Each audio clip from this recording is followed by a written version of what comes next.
Good morning. Good morning. Good morning friends. Nikah வந்து ஸ்கூலுக்கு கிளம்பாம late பண்ணுறா ஃப்ரெண்ட்ஸ். ஸ்கூலுக்கு கிளம்பாம ஏன் லேட் பண்ணுற? என்ன சாப்பிட்ற இன்னைக்கு? பிரேக்ஃபாஸ்ட் என்ன சாப்பிட்ற? என்னது இது?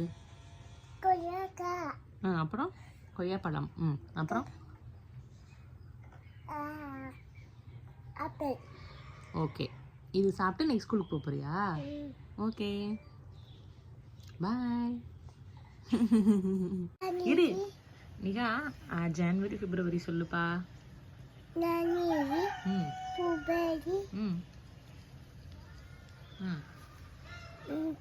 அப்படியே இது மட்டும் ஸ்டக் ஆகும். சரி, கோல்டன் ஸ்பேரோ பாடு.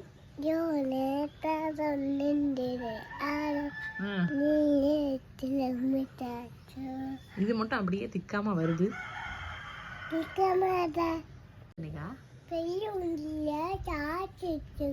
அம்மாக்கு தெரியா? என்ன வாங்கி தருவா? அதுல மட்டன் சுக்கா வாங்கி தருவியா? வாங்கி கொடு. ஸ்கூல்ல விட்டு இது வந்துட்டு இதுதான் நம்மளோட பிரேக்ஃபாஸ்ட் டைம். 2 தோசை. இந்த கார சட்னி வந்து அரைச்சி வச்சு ஒரு வாரத்துக்கு வச்சுக்குவேன். இன்றைக்கி நம்ம வந்து மஷ்ரூம் பிரியாணி பண்ண போகிறோம். சிம்பிளாக எப்படி செய்யலான்றதை பார்க்கலாம். உப்பத்தை வச்சுட்டு குக்கர் எடுத்துக்கலாம். அவங்க 2 பேத்துக்கு மீன் குழம்பு இருக்குது, எனக்கு அந்த மீன் பிடிக்காது, அதனால் எனக்கு மட்டும் மஷ்ரூம் பிரியாணி பண்ண போகிறேன். எண்ணெய் ஆட் பண்ணிக்கோங்க. அப்புறம் கொஞ்சம் நெய் போடணும். அதுக்கு நெய் யாருக்கு ரொம்ப பிடிக்கும் அப்படின்னா எக்ஸ்ட்ரா கூட போட்டுக்கோங்க. சோம்பு, ஏலக்காய், பட்டை, கிராம்பு. இந்த ஸ்டேஜில் வெங்காயம் வதங்குறதுக்கான உப்பு.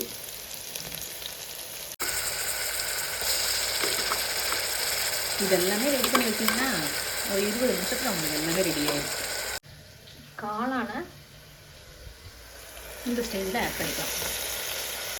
ஒரு கிண்ணத்தில் வந்து பச்சை மிளகாய், தக்காளி போட்டதுக்கப்புறம் இதில் வந்து தயிர்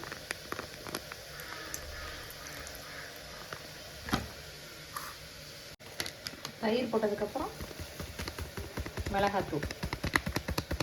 இந்த காஷ்மீரி மிளகாத்தூள் போட்டிருக்கேன், காரம் இருக்காது. நல்லா கிண்டிக்கலாம்.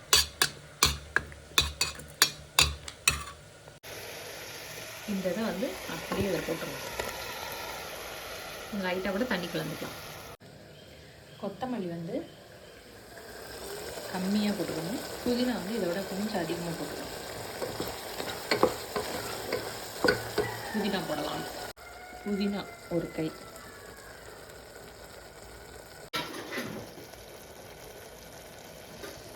அரிசி போட்டுடலாம்.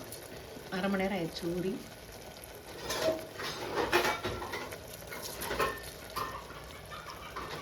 சம்பா அரிசி 1/2 மணி நேரம் ஊற வச்சுருக்கோம். 1 டம்ளர் அரிசிக்கு 1.5 டம்ளர் தண்ணி.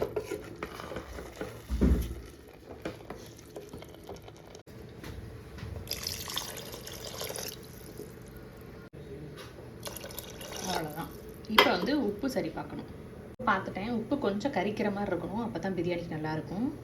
அரிசி உதிரி உதிரியாக வர்றதுக்காண்டி லெமன் வந்து 1/2 பழம் மட்டும் ஆட் பண்ணிக்கிறேன். அவ்வளோதான்.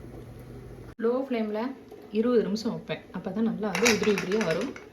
பார்ப்போம் எப்படி வருதுன்னு. ஓப்பன் பண்ணோம் அப்படின்னா இந்த மாதிரி இருக்கும். அடியில் கூடி இப்படி எடுத்து விட்டோம் அப்படின்னா இந்த மாதிரி நல்லா உதிரி உதிரியாக இருக்கும்.